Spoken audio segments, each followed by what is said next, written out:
When I think about that trip, my stomach still clenches. Not from fear, not from horror in the usual sense, but rather from the realization of how easy it is to cross the line beyond which the ordinary becomes irreversible. I just wanted to get out of town then. Autumn dragged on lazily, and everything inside asked for a change of scenery. My friends and I have discussed the idea of camping many times. Nothing special, a tent, a campfire, beer, conversations until dawn. A typical vacation for those who are tired of the noise, but still do not want to stay in complete silence. My name is Alex. I'm 27, and at that time I was working in an advertising agency. Everything went as usual: traffic jams, reports, calls, empty negotiations. The thought of a short trip with friends seemed like a salvation. There were 4 of us: me, Eddie, my college and life roommate, a man who always has a flask and a couple of stories on the verge of truth and lies hidden away; Jason, a bit boring but practical, without whom we would have forgotten both sleeping bags and water; and Michael, the youngest, almost a child in a company with a phone to which he was glued even during trips to the toilet. Where to go was a question to the last. All the popular campgrounds were either busy or boring. We wanted a place without families with children, without guitarists around a nearby campfire. I needed something private. And then, as happens in all bad stories, Eddie said, "Have you heard about the Forgotten Campground?" He said it as if he knew what would interest us. The abandoned place, an old campground, has not been officially operational since the mid-90s, but it is still on the maps. He found the coordinates on some old forum where someone wrote that he had spent the night there last year. There was almost no road left, and the trail was overgrown. But if you get through, you can find old concrete platforms, rusted trash cans, even shower stalls boarded up with boards. "Is it safe?" Jason asked. "What do you mean, safe?" Eddie grinned. "It's nature. Either you like being closer to the ground, or stay in your office." We got together 2 days later. We loaded sleeping bags, canned food, a gas stove, a lot of water and, of course, beer into the car. We drove in an old SUV that I borrowed from my brother. It was a long road. We drove the last few kilometers on a cracked dirt road, and then we left the car on the side of the road and walked. The trail was barely visible, as if someone had erased it from the map, but it still lived under a layer of moss and dry leaves. When we got to the campsite, the sun was already setting. The place looked like it had been carved out of another time. The rusty arch that had once had the letters of the name on it was now half broken. In some places, lampposts could be seen in the grass. They had been dead for a long time. An old sign with a map of the campsite stood at an angle, and ants were running across the board. On the back, someone had carved "Run while you can" with a knife. We laughed. Like a camping horror story. Eddie even took a picture. We set up tents on a concrete slab that once served as a trailer park. It was cozy. The silence seemed pleasant, and the forest around them was dense but not threatening. We lit a campfire, opened a beer, and began discussing life. Eddie started baiting stories again, Michael was on his phone, Jason was checking the gas level in the tank and making sure we didn't forget anything. Everything went smoothly. I even thought it was the perfect place to reboot. Then it started to get dark. Not abruptly, no. It's just that gradually the colors began to fade, as if someone was slowly removing them from the palette. The air became cool. The campfire crackled, and that was the only sound. No insects chirping, no rustling. I noticed it first. "It's too quiet," I said. "You mean the forest?" Jason looked around. "Yeah. I can't even hear the birds." "Maybe it's the fall," Eddie said. "Or because we're in a place where no idiot has set foot in the last 20 years. We were laughing, but a strange feeling was growing inside. Not fear, just a feeling that something is wrong. We stayed by the campfire until late at night. At one point, Michael said, "I have no connection. Even the navigator doesn't load it." "Well, we knew it was the middle of nowhere," I reminded him. "Yes, but I even lost time on my phone." He showed the screen, midnight. No date, no signal. Just a black screen and white numbers. We looked at each other, but no one showed that he was uncomfortable. It still seemed like a small thing at the time. Just a glitch. "Well, it happens." A light breeze carried a smell like rotten wood. I got up and walked around the perimeter, shining a flashlight. Logs, grass, forgotten urns. In one of them, under a layer of leaves, I saw a corner of a plastic bag. He carefully took it out. There was an old soda bottle inside and a paper envelope. It was darkened and stained, as if someone had held it in dirty hands. On the front is a faded name, Daniel W. I returned to the campfire and showed the guys what I had found. Jason immediately said, "Don't touch it." But I've already opened it. Inside was a note written in ballpoint pen. The handwriting is uneven, as if it was written in a hurry. "They went to get water and didn't come back. I waited until sunset. The tent was cut up. There were no footprints. I went down the road. 2 hours later, I realized that I was walking in circles. I do not know if anyone is left. Don't sleep. Don't leave the bonfire. This is not a forest. It's something else." "It's fake," Eddie said. "Someone just wanted to scare the tourists." "There are no tourists here," Michael replied quietly. He was right. We were the only ones here. And, it seems, for a long time. I couldn't explain why it was getting cold inside. It's just that every muscle is tense. The wind picked up again. Something snapped out of the darkness. A branch? A step? It's hard to say. We all fell silent at the same time. And then it started. I remember that moment in detail. We sat in silence, the fire crackled, and something cracked in the darkness. Maybe a deer, maybe a fallen branch, but as soon as you sit in silence, completely detached from civilization, every rustle seems to be something significant. All three of us, me, Jason, Eddie, and even Michael, who usually ignored everything except the screen, froze. We looked into the darkness, but the lanterns did not reach far, only highlighted the wet trunks of trees, the glint of cobwebs hanging on branches, and the dense air between them. Everything seemed to shrink. "Probably an animal," Jason finally said, but his voice was uncertain. "Yeah," Eddie muttered. Or Michael was munching on his chips too loudly. The laughter was forced. I felt something begin to creep under my skin, not fear, no. More like a hunch. We put more wood on the fire and began to discuss whether it was worth keeping watch at night. It looked stupid, even childish, but still there was a feeling inside that it was necessary, as if you couldn't just lie down and fall asleep. In the end, it was decided that I would stay by the campfire first, and the others would lie down. Jason was supposed to be up in a couple of hours. Eddie muttered something, hiding in his sleeping bag. Michael tossed and turned in the tent for a long time, and I was left alone, staring into the fire. Time passed slowly. I sat and listened to the coals crackle. The wind sometimes passed through the treetops, and the whole forest began to whisper softly. It was a strange sound, like something sliding through the leaves, but not touching the ground. I kept my eyes on the darkness. It seemed that there was someone there, beyond the edge of the world. Not necessarily a person. Simply, somebody. It's like you're standing in front of a mirror and you know that the reflection is suddenly going to do something of its own. At some point, I noticed that the bonfire was going out faster than usual. It's like the firewood burns out instantly. I threw another one, and then I heard it. No, not footsteps. It was like someone had run their fingernails over metal. A long rasp, very quiet, but piercing. I stood up and illuminated the direction from which the sound came. The flashlight fell on a rusty urn. I walked over, and everything was empty. Leaves, wet grass, old bags. Only the lid of the urn was swinging slightly, as if someone had touched it a second ago. I looked back at the tents. Everyone was there. I shouted in a whisper, "Eddie?" Silence. I went back to the campfire and sat down, but I couldn't relax anymore. About 10 minutes later, Jason looked out of the tent. "Is something wrong?" "No. Everything is calm," I lied. He looked at me for a couple of seconds and got out. "I'm going behind the bushes." He left, and I was left alone again. The fire was no longer warm. I was watching the flames dancing, and suddenly I remembered the note. I didn't think much of it at the time, but now certain phrases are etched into my memory. Don't sleep. Don't leave the bonfire.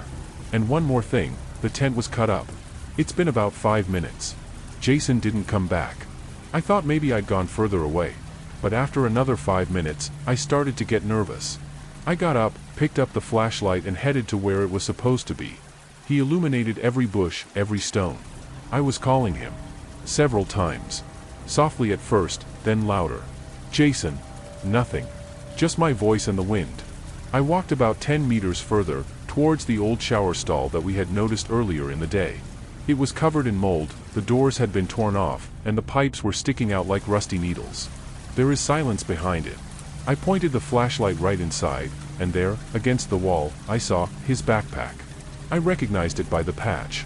He always carried it with him, even when he was just going to need it. I moved forward, my heart beating fast. It was damp inside. The floor is covered in dust, there are no footprints. I looked around. The backpack was lying as if it had just been dropped.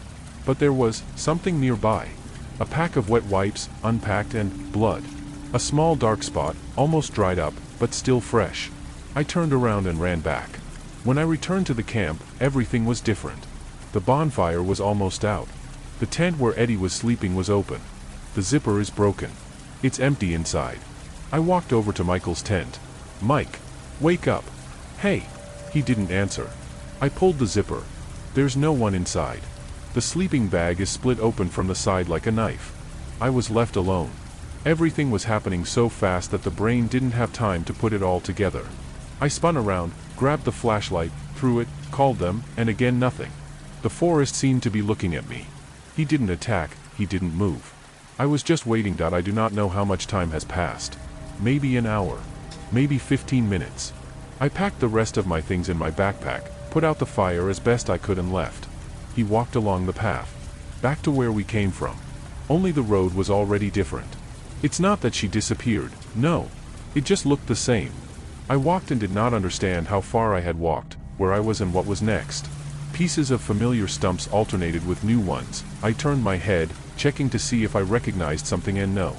I found a rock, the one where we took photos at sunset, and realized that I was walking in circles. I sat down on the ground, opened my backpack, took out a flashlight, and then I saw there was another note in the side pocket. It's crumpled. I didn't put it down. The paper was the same as the first one. The handwriting is different. Rough, as if they were writing in the dark. "You're not the first. You won't be the last. No one comes here for nothing." And again, no explanation. No maps. Just these phrases. I tore up the note and threw it into the bushes. I do not know what happened to my friends. I don't know if I was in my right mind when all this was happening. But at that moment, I realized one thing. This campsite was not forgotten because it was old. He was forgotten because someone wanted him not to be remembered. I came out in the early morning. Emaciated, dirty, with cuts on his hands. The car was there, but the keys were gone. I walked along the road, and after a few kilometers a trucker picked me up. I didn't tell him anything. He just kept quiet. He didn't ask either. Apparently, I've seen them before. Later, at home, I checked the forums. Someone deleted the topic with coordinates. The name is Daniel W. It wasn't Googled. The campsite was no longer on the map. Neither old nor new. Not a single photo. It's like he's been crossed out. But I remember. I remember everything. I didn't go back there. Not out of fear, but rather out of the conviction that any return would lead to the same consequences. We still haven't found any friends. I filed reports with the police, told them everything as it was, even tried not to miss the details that sounded strange. They didn't believe me. They said that the guys could have just gotten lost, or maybe there was an accident. One investigator with drooping eyes and a worn notebook looked at me for a long time, as if he was trying to say something, but in the end he simply wrote down, he left the scene himself. According to his testimony, he was disoriented. And everything. I was tested for everything. Alcohol, drugs, even referred to a psychiatrist. I passed all of them. He's clean. But the further the days went, the less I could talk to people. I'm tired of hearing, everything's going to get better. It won't get better. It never gets better when you're the last one out of the woods, and the rest are just, they cease to exist. Mike was found 2 months later. Or what's left of it. Officially, it's an animal attack. But we both know it's not a wolf or a bear. I was there. I saw how it all looked. I recognized him by the pendant he never took off. Eddie disappeared without a trace. No clothes, no footprints, nothing. Jason, his family does not believe in death. Every year they put up a tent in the yard and turn on old recordings from hiking trips. I don't go to them. Can't. A year has passed. Then the second one. I changed the city. I moved to a place where there are fewer forests, less noise, fewer people asking questions. I worked at an auto repair shop. It's a simple job, no talking. You come, you fix, you leave. A day is like a day. Everything was fine until one day I found another note in the glove compartment of someone else's car. Without a name. Without threats. Just one sheet. You think it's over. But you're wrong. You stayed. And that means you're needed. I didn't know who had left it. The car was brought in to replace the brake discs. The owner is a woman in her 50s, polite, silent. I doubt it's her. But from that moment on, everything went differently. It seems to be the same, morning, coffee, noise under the hood, horns, dust. But somewhere inside, this feeling began to spin, as if someone was watching. Not behind my back, no. Otherwise, I would have turned around. Namely, from the inside. It was like I had a passenger inside me. I started to notice repetitions. The same person entered the store opposite at the same time. He always wore a gray windbreaker, always took one bottle of water and went out without paying. I told the seller about it, and he said he hadn't noticed it. The surveillance camera is broken. For the second day in a row. Third. And on the fourth day, this man just stopped and looked at me. He didn't say a word. I just stood there until the pedestrian light came on and walked around the corner. I followed him out, and it was empty. Then I bought a camera.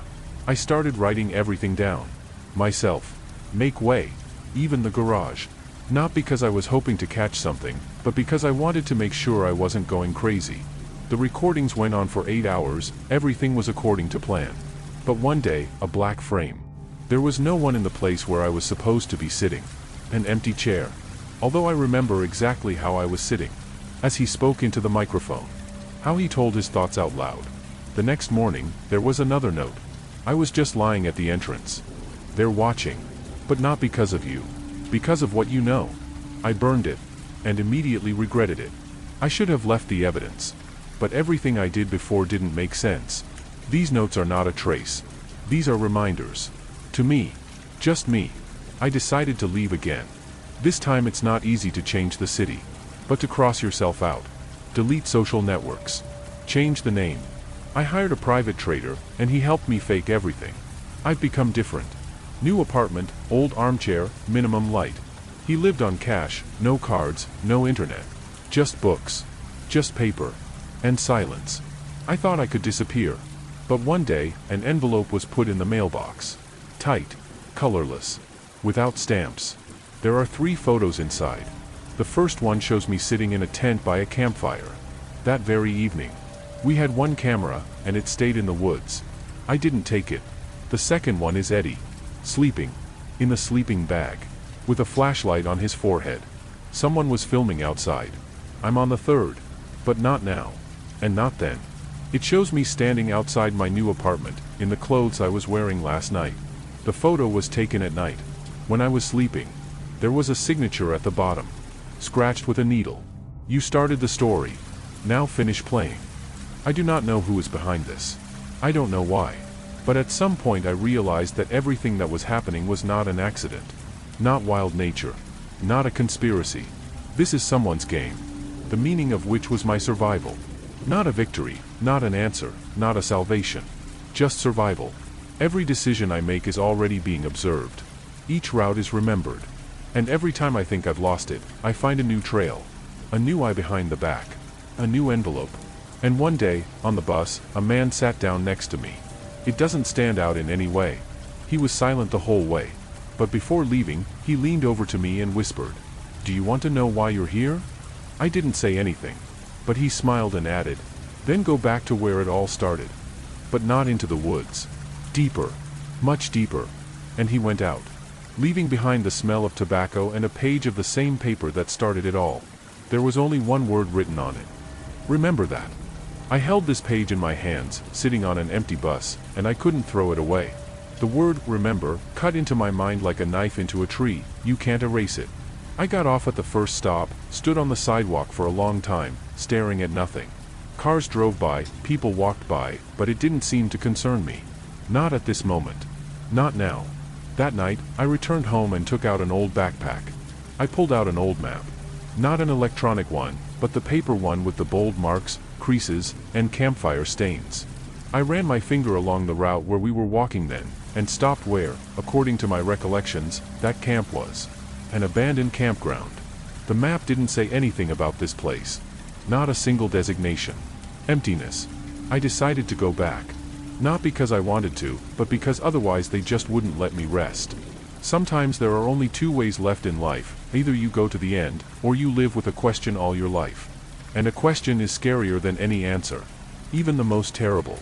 I didn't tell anyone. I bought a used Jeep, refueled it, took water, flashlights, a sleeping bag and something else. Of what could be called protection, there was only a hunting shovel and a pepper spray. I wasn't going to fight. I just wanted to understand. It started to rain on the way. First a light rain, then a downpour. The asphalt groaned under the wheels, the wipers could not cope. I knew where to go. The road that I once remembered seemed to open up before me. Everything was painfully familiar, the same lapel, the same sign, the lopsided pole and the gravel path that led into the forest. This time, I was alone. No campfire, no talking, no laughing. Just me and the silence. I left the car aside and walked. Every step sounded hollow, like the beating of a drum. The grass was wet, and my shoes were sinking into the mud. I walked forward until I came to the clearing. Everything seemed the same, just silent. It was as if nature itself was holding its breath. No bird sang. The leaves didn't rustle. Even the wind stopped. I stood in the center. There was the same ash underfoot. The remains of the campfire. Even the charred edges of the boards that we used as benches remained in place. All except one thing, tents. There were none. I walked around the clearing. I found an old mug. The iron one. The one Jason drank from. Then a torn piece of sleeve. The color is like Mike's jacket. And nearby, almost under the roots of the tree, I noticed a dent in the ground. Rectangular. I took out a spatula. The ground was loose. Wet. I dug without a break. Silently. Calmly. I didn't know what exactly I was looking for, but when the blade hit something hard, I understood. It was a box. Metal, rusty, with a hinged lid. I pulled it out. Opened.